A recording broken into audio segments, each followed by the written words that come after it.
입시를 묻다 피기맘. 다가오는 여름방학을 앞두고 있습니다. 우리 고등학생들은 어떻게 이 여름방학을 활용해야 할까요? 이혜용 소장님께 들어보도록 하겠습니다. 안녕하세요. 네, 안녕하세요. 뉴스 먼저 살펴보겠습니다. 자, 고등학교 1학년의 여름방학은 어때야 할까요? 학습 습관 형성에 공을 들여야 합니다. 학습적 태도를 재정비하고 학습 습관을 들이는 것을 여름방학의 기본 목표로 1학기 동안 공부하기 어려웠던 과목, 잘 이해가 안 됐던 내용들을 꼽아보고 학습적 구멍을 메우는 계획을 세워서 실천하는 것이 필요합니다. 어려운 것을 우선순위로 삼기보다는 짧은 기간으로도 완성도를 높일 수 있는 부분이나 과목을 선택해서 성취감을 맛보는 것이 더 좋습니다. 또한 지나치게 많은 계획과 목표를 설정하기보다는 방학 기간을 고려해서 기간 대비 실천 가능한 계획을 짜서 실행에 옮기는 것이 무엇보다 중요합니다.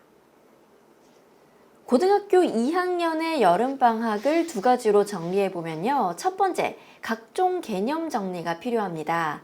2학년 때부터 배우는 일반 선택 과목이 수능의 주된 시험 범위죠. 그래서 2학년 때 배운 교과 내용은 단순하게 내신으로서 의미만 있다기보다는 수능적으로도 중요한 내용이 될 수밖에 없는데요.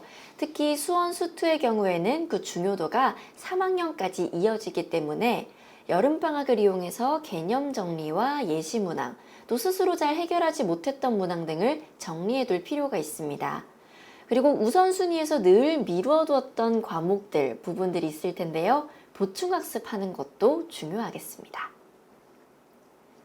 고등학교 2학년의 여름방학 두 번째 할 일은 학습 동기부여입니다. 2024학년도 입시 결과를 보면서 입시 가능성에 대해서 생각한다기보다는 구체적인 입시 결과를 보면서 막연한 마음을 극복하는 것이 중요합니다. 남은 학기에 얼마나 더 성적을 올리면 어느 학교까지 도전을 할 수 있는지, 나아가서 남은 학기에 어떤 과목을 중심으로 학습할지 등을 구체적으로 알아보는 과정이 되도록 만드는 것이 중요합니다. 또 4월에 발표된 희망대학의 2026학년도 전형계획을 살펴보면서 어떤 전형이 있는지, 또 그 전형의 지원 자격이나 전형 방법 등을 확인하면서 학습 동기와 의지를 강화하는 것도 필요합니다. 자, 고등학교 3학년의 여름방학 첫 번째, 단연 수능에 집중하는 거겠죠. 수시 모집 학생부 마감일은 8월 31일이지만 이미 내신은 결정됐습니다. 따라서 학습적 측면에서의 여름방학은 수능 학습에 초점을 두어야 하고요. 다만 정시 지원 학생이나 수시에서 수능 최저 학력 기준 충족만을 목표로 하는 학생, 이렇게 다 다를 텐데, 이렇게 상황이 다르더라도 모두 6월 모평을 기준으로 수능 경쟁력을 냉정하게 진단하고 학습 계획을 세우는 것이 필요합니다. 반복하는 실수 유형을 규정하고 여름방학을 이용해서 극복하는 것과 구체적인 문항 유형이나 개념 파트를 정해서 학습하는 것이 이후에 따라오는 무기력이나 불안을 극복하는 데 도움이 됩니다. 두 번째 할 일은요, 여름방학이 지나고 9월 모의평가를 보고 나면 바로 수시 원서 접수가 시작이 되는데, 수시 지원의 원칙을 명확하게 세워서 꼭 쓰고 싶은 곳과 써야만 하는 곳을 결정하는 것이 필요합니다. 현재의 수능 경쟁력을 기준으로 수능 경쟁력보다 높은 대학의 지원도 검토해야겠지만, 수능을 잘 못 봤을 때까지 염두에 두고 대학을 정해두는 것이 필요하겠습니다. 근데 3학년은 뭐 오늘 언급을 굳이 할 필요는 없을 것 같아요. 근데 이 기사 보니까 한 10년 전 기사 같은 느낌이 어떤 부분에서인가요? 향수가 풀풀 나네요. 왜냐하면 그래도 그때는 여름방학이 4주, 5주 정도 됐거든요. 지금 여름방학이 있나? 이거 여름 휴가라고 해야 되지 않나? 실제로 고3들은 이제 방학이고 뭐고 구분할 필요가 없는 거니까 그냥 달려가면, 수능에 올인해서 달려가면 돼. 너무나 명확하고요. 요 기사를 보면은 너무나 평온하죠. 네. 마치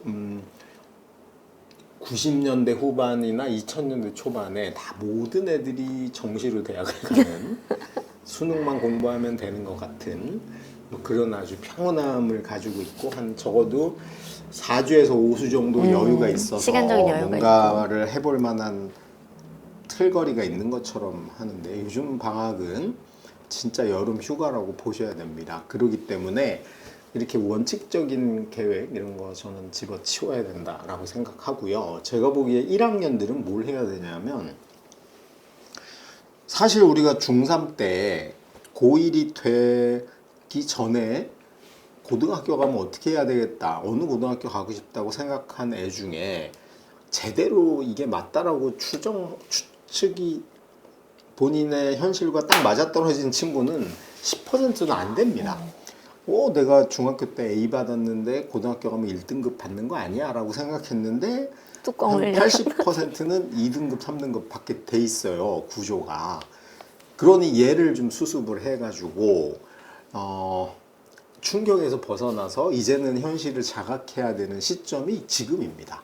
그래서 막 허황되게 생각하고 뭐 자사고가면 무조건 자기가 좋을 줄 알고 뭐 이렇게 그 놀던 그 중학교 4학년의 생각을 딱 버려버리고 냉정하게 판단을 해야 되고 앞으로 2년 남은, 그리고 이 고1 여름방학은 2년 반 남은 게 아니고요. 2년 남은 겁니다. 지금 3학년 형들 내일 모레 100일쯤 하셔야 돼요. 그러니까 우리 딱 지금 2년밖에 안 남은 겁니다. 뭐 이렇게 낭만적으로 여름이 어떻게 얘기할 시간이 없어요. 그래서 고1들이 해야 될 제일 급한 일은 여름방학이 뭘 해야 되냐면 1학기까지 자기 반성을 하고 1학기까지의 냉정한 성적을 가지고, 우리 성적이 보통 2개나 3개 정도 있어요. 중간고사, 기말고사, 그 다음이 모의고사를 한 번 본 데도 있고 2번 본 데도 있거든요. 3월은 다 받고, 그 다음에 이제 9월에 4일날 9월에 한 번 더 모의고사가 있습니다. 근데 여름방학은 9월하고는 상관이 없으니까 서울 애들은 6월 모의고사가 없고 나머지 애들은 6월 모의고사까지 있어요. 그러면 서울 애들은 1학기 기말고사 1학기 내신 성적과 3월 모의고사 성적, 서울이 아닌 친구들은 1학기 내신 성적하고 6월 모의고사 성적 2개를 가지고 내가 이 내신 성적으로 수시는 어느 대학을 갈 수 있는 범위 안에 있는지, 나는 한양대부터 동국대 사이는 갈 것 같아, 수시로 요 성적되면. 그 다음에 수능 모의고사 성적으로는 현재는 내가 뭐 어느 대학부터 어느 대학 범위에는 있는 것 같아. 이 2개를 어디가 1학년도 어디가 활용할 줄 알아야 됩니다. 어디가를 체크해가지고 꼼꼼하게 기록을 범위를 기록을 해서, 그러면 1학년 2학기부터 내가 학습 전략을 어떻게 가야 되는지, 여전히 수시와 정시를 동시에 노려야 되는 친구도 있을 것이고 완전히 수시에 올인해야 될 친구도 있을 것이고, 뭐 요즘 유행하는 정시 파이터로 전환해야 될 친구들도 있거든요. 근데 이게 1학년들이 아직도 자기가 신입생인 줄 알고 착각하면 큰일 나는 거죠. 지금은 이미 대학 입시를 2년밖에 안 남긴 수험생이라는 입장으로 이걸 냉정하게 판단을 해봐야 됩니다. 그래서 여기에 맞는 중장기적인 학습 계획을 먼저 세워야지, 얘가 없는 채 여름방학에 뭘 할 거야? 2학기 내신 대비를 할 거야? 뭐 내가 1학년 1학기 때 기술과정을 망했으니 이 기술과정에 올인을 할 거야? 전혀 다른 문제입니다. 그래서 일단은 짧은 기간에 마치 뭔가를 해서, 그러니까 내일 체육대회 하는데 오늘 밤새서 웨이트 트레이닝 그러다 죽어요. 그거 아니야. 여름방학 그거 아닙니다. 우리 고1들은 특히 중장기적으로 내가 2년 동안 뭘 할지부터 머릿속에 생각을 해두고 거기에 맞게 학습 계획을 세워야 된다는 거죠. 그리고 뭐 여름방학 이제 시작됐는데 이게 며칠 기사였죠? 7월 12일 기사였던 것 같습니다. 얼마 안 됐네. 늦었네. 이미 학원도 다 끊어놓고 있을 텐데. 하여간 이 계획을 먼저 짠 다음에 본인이 학원을 수강하려고 신청해 놓은 거 중에도 필요 없는 건 과감히 처단을 하고 할 수 있는데 집중해야 되는 게 좀 필요하다. 그 다음에 이제 학습 습관 형성하자. 이거는 옳은 말이긴 하나, 습관이 좋으면 뭐해? 다른 방향으로 가면 어떡하죠? 그래서 일단은 고1한테 여름방학 이게 제일 중요한 것 같아요. 그리고 그 2학년 선택 과목을 아마 지금 내는 친구들도 있을 거예요. 이미 낸 친구도 있고. 그러면 2학년 선택 과목도 내가 입장에 따라 달라집니다. 여전히 수시 정시를 노려야 되는 친구도 있지만 수시파 정시파가 나뉘어진다. 수시파는 자기 진로나 전공하고 연관돼서 하는 걸 선택하는 게 유리하지만 정시 쪽에 좀 더 무게를 두는 친구는 수능 과목하고 일치하는 게 중요하거든요. 그래서 내가 뭐 공대를 가고 싶은데 나는 내신은 3등급인데 수능 모의고사는 1등급이나 1등급, 2등급 왔다 갔다 하는 정도면 정시가 유리하잖아요. 그러면 이 친구는 당연히 물화생지 중에 선택을 할 때 생물지구과학 포함해서 화생지를 하든 물생지를 하든 이렇게 선택을 해서 궁극적으로 내가 수능에서 어떤 과목을 볼지를 확인하면서 전략을 짜시는 게 굉장히 중요하다라고 보입니다. 뭐 나머지는 제가 보기엔 뭐 알아서 하면 될 것 같아요. 중1도 아니고. 그다음에 고2들이 정말 중요하거든요. 고2들은 지금 입시 1년 남은 거예요. D-400일 조금 넘어요. 470일? 80일? 그러니까 지금 뭐 2학년 내신이 어떻고 저떻고 지금 할 때가 아니고 여기는 입시 전략이 나와야 됩니다. 뭐 수시 지원 전략, 그 다음에 수능 학습 전략이 구체적으로 나와야 돼요. 그러니까 지금 여기 기사에서 보도된 것보다 전부 다 1년씩 앞당겨서 준비를 하지 않으면 그냥 뭐 룰루랄라 하다가 심각하죠. 그래서 2학년 때 배우는 일반 선택 과목이 수능의 주된 범위다. 맞죠? 그러니 2학년을 내신만 잘 보는 수준으로 아니면 수행평가를 잘 해가지고 세특을 잘 쓰는 용도로 공부를 할 건지 아니면 그거 다 필요 없고 그냥 나는 수능을 잘 보기 위한 과정으로 2학년 1학기 내신을 대할 건지 너무 더 달라지는 전략을 해야 되는 거고 여기 이제 2학년 여름방학이 마지막 기회예요. 아까 얘기했듯이 지금 탐구가 제일 삑사리가 많거든요. 나는 학종으로 대학 가려고 물화생을 했는데 물리 3등급, 화학 2등급, 생물 1등급인데 물화 공부하려니 눈앞이 깜깜해. 그래서 수능은 지구과학을 보고 싶어. 이거 어떡할 건데. 마지막 기회예요. 지금이라도 그러면 지구과학을 공부를 시작을 하든가 아니면 마지막으로 물삼화 투면은 그래도 화학을 한번 미워도 다시 한번 할지 이거 되게 잘 짜봐야 되는 겁니다. 그 다음에 여기 세 번째에서는 잘 지적을 했어요. 요거는 수원 수투의 경우 근데 이것도 작전이 없으면 이제 난리가 나는 겁니다. 수시나 아니면 시간이 흘러가는 대로 사는 친구는 수원이 1학기 과목이니까 2학기 내내 수원을 안 볼 확률이 아주 높아요. 그러면은 이 친구가 나중에 이제 2학기 기말고사 끝나고 3학년 수능 학원을 다녀야 되는데 갔더니 수학 선생님이 수원부터 해. 6개월간 자기는 안 보고 있던 걸 바로 해야 되는 겁니다. 그러니까 만약에 뭐 저는 대부분이 이렇다고 생각하거든요. 수시를 가든 정시를 가든 수투만 아니고 수원도 계속 주기적으로 공부를 해줘야 된다. 국어도 마찬가지죠. 대부분의 고등학교가 1학기 때 문학을 하고 2학기 때 독서를 하거든요. 근데 요즘 수능에서 문학이 훨씬 어렵게 나오잖아. 그러면 2학기 내내 독서만 하고 앉았다가 문학은 생짜배기로 다 까먹은 상태로 또 고3 때 수능을 맞이해야 되는 일이 벌어지죠. 하여튼 요런 조합으로 인해서 여름방학 때 여기 이 지적은 굉장히 올바른 지적인 것 같아요.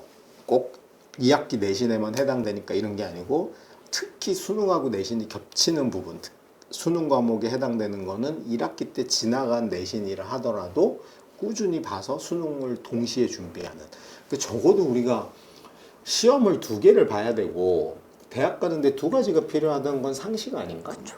그러면은 내신도 반 정도 50% 공부하고 자기 힘에 수능도 50% 정도 준비를 해가지고 이 균형이 맞춰야지 맨날 오른쪽 운동만 해가지고 뽀빠이를 만들 게 아니라고 하면 이 균형은 굉장히 중요하다. 그걸 좀 하시고요. 맨 마지막 네 번째 지적은 그동안 우선순위에서 늘 미뤄뒀던 것은 뭘까요? 수능 준비죠. 뭐 그냥 이 2학년들은 제가 안 봐도 비디오입니다. 1학기, 2학기 내내 2학년 내신 범위인 수원, 수투 막 이런 거 선행하거나 뭐 이런 거 했겠죠. 과학도 안 했으니 까먹어. 1학년 내내 통합과학만 하다가 다 까먹어서 또 물화생지 원 중에 하나를 하거나 뭐 이런 거 했겠지. 그리고 3월에 학교 들어가가지고 3월 중순 세 번째 주부터 내신 범위 발표되면 뭐 했겠어요 또? 내신하고 막 쫓아다니면서 내신만 했죠. 끝나고 나면 수행평가 또 뒤지게 했죠. 그리고 나서 기말하고 이제 끝난 거야. 그럼 애들 입장에서는 무슨 마라톤 뛰고 온 것 같은데 갑자기 또 여름방학이 이러고 있을 거예요. 그러다 보면 가장 준비 안 된 부분은 뭐예요? 수능이잖아. 아예 뭐 수능 최저 없는 학교를 가거나 전교 1등해서 뭐 어디를 근데 이제는 전교 1등해서 한양대도 못 가요. 한양대도 수능 최저 생겼고 연세대마저 생겼거든. 그럼 어떡할 건데? 이제 그런 측면에서 2학년 1학기 여름방학은 1번으로는 자기의 현재까지의 성적을 토대로 내가 수시판지 정시판지 이제 명확히 해야 된다. 동시파란 건 없어요. 솔직히. 동시파. 그럼 아니면 적어도 동시파도 공부를 5대5로 해야 될 거 아니야. 그러니까 지금 현재 우리 2학년들 이렇게 사는 생활을 보면은 정시 파이터라고 누구나 자타가 공인하는 친구들을 제외하고는 수능 공부를 20% 이상이라도 하는 친구는 없어. 아예 수시파는 안 할 것이고. 그렇죠. 그다음에 본인은 동시파라고 생각을 하는데 공부하는 거 보면은 내신은 한 80% 살짝 하고. 담가 놓는. 수능은 뭐 가끔 모의고사 볼 때만 신경 쓰는 정도인데 어떻게 이게 균형이 맞는 거야? 되게 유의하셔야 된다라는 생각이 듭니다. 학습 동기부여. 자, 이거는 숫자입니다. 숫자. 우리가 요즘 헬스장이나 개인 이렇게 자기 건강 관리 이런 게 막 떴잖아요. 이유가 뭐냐면 숫자여서 그래요. 뭐 시계도 나오지. 헬스장 가면 요즘 다 웬만하면 이렇게 잡고 하면 저거 나오죠. 뭐 체지방 분석까지 나오고 그다음에 뭐 별로인 게 다 나오잖아. 그러니까 이제 목표가 생기는 거죠. 그러니까 우리 옛날에 그런 거 하면 이런 거잖아. 목표가 그냥 한 달 이상 버틴다. 오늘 1시간 뛴다. 뭐 이런 건데 지금은 그게 아니잖아. 내가 몇 킬로 줄인다. 뭐 동일한 구간을 달릴 때 속도를 높인다. 아니면 뭐 이 심박수가 어느 정도 유지되도록 운동 강도를 높이는데도 유지되도록 뭘 해보겠다. 뭐 이런 게 생기잖아요. 이유가 그건데 입시는 아직도 샤머니즘이야. 열심히 하면 대학 간다. 근데 어딨어?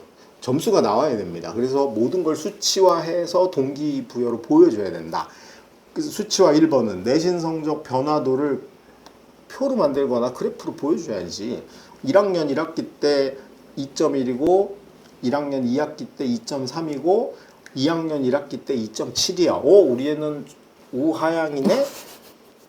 학종에서는 매우 위험하고 그 다음에 그 옆에 어디가에서 찾아낸 숫자를 보여줘야죠. 그럼 평균이 2.5 정도니까 평균이 2.5 되는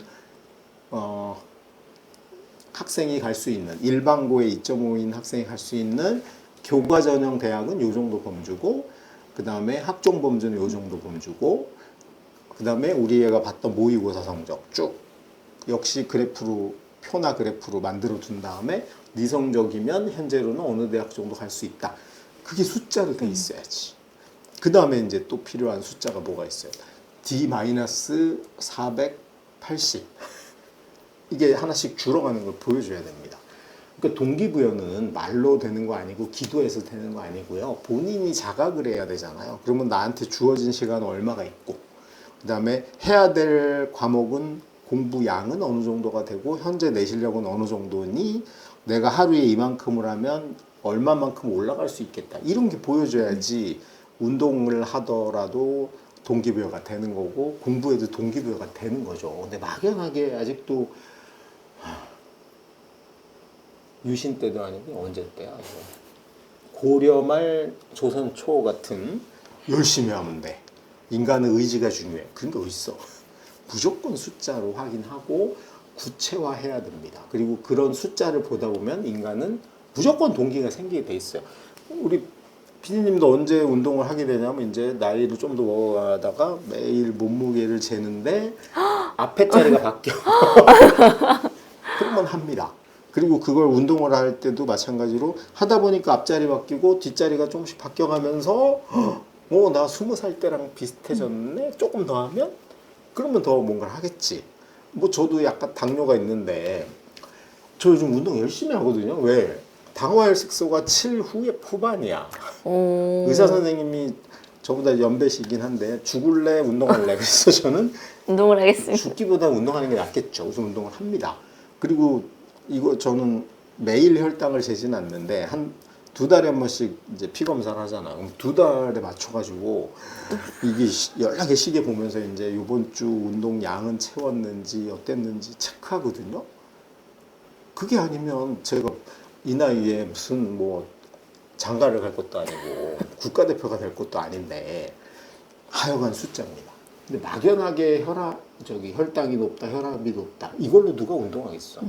너는 이 임계점인데 이걸 넘어가면 죽는다. 이 상태는 아주 건강한데 요 안으로 들어오면 너무나 좋은 거다. 네 지금 현재 나이는 그 실제 나이보다 육체 나이가 훨씬 젊고 조금 더 하면은 굉장히 젊음을 유지할 수 있다. 더 건강하게 살 수 있다. 그런데 반응하는 겁니다. 아이들도 마찬가지죠. 왜냐하면 현재보다 나아지는 게 있어야지 동기부여가 되는 거 아니에요? 앞으로 그렇죠. 맨날 나빠질 일밖에 없으면 누가 하겠어? 그러면 이거 없이, 그러니까 엄마들이 저는 제일 바보 같아요. 현재 우리 애가 어떤지를 냉정하게 안 가르쳐주고 본인이 인지 안 하려고 그래. 그거 자꾸 숨는다고 그게 가려지나요? 3.5등급은 서울에 있는 대학 갈 데가 없다. 이게 현실이다. 근데 네가 여기 가려면 요만큼 올라가면 되니까 네가 그러면 이제 490일 남은 시점에 뭐 할지 480일 남은 시점에 뭐 할지 생각을 해보고 움직여라. 그러려면 뭐가 필요해? 현재 수준으로 갈 수 있는 게 어딘지를 냉정하게 알려주고 거기서부터 개선하고 나아지는 방향을 제시를 해주는 게 맞는 거고 그게 말로 한두 번 해서 되나요? 숫자가 계속 보여줘야 됩니다. 그 아까 내신 성적은 2학기 중간고사 끝나면 또 그걸 붙여놓고 모의고사는 9월 모의고사 보고 나면 또 붙이고 그럼 대학이 변동이 있으면 변동을 보여주고 그다음에 D-가 480에서 70, 60대로 줄어드는 걸 본인이 봐야지 시간이 흐르는구나. 근데 원래 물리학적으로 우주는 시간의 개념이 없잖아요. 애들이 그러고 산다니까. 수능까지 앞으로 10년 남은 줄 아는 삶을 살고 있어요. 그리고 내신을 한 번 더 잘 볼 기회가 앞으로 10번 이상 있는 줄 알아. 2학년 1학기 지났으니까 이제 유의미한 내신은 딱 2번 남은 겁니다. 3학년 내신은 사실 큰 의미가 없기 때문에. 이미 4분의 3이 지나갔어요. 75%가. 뭐 여기까지 하죠. 네, 이혜웅 선생님과 함께 했습니다. 고맙습니다. 네, 수고하셨습니다.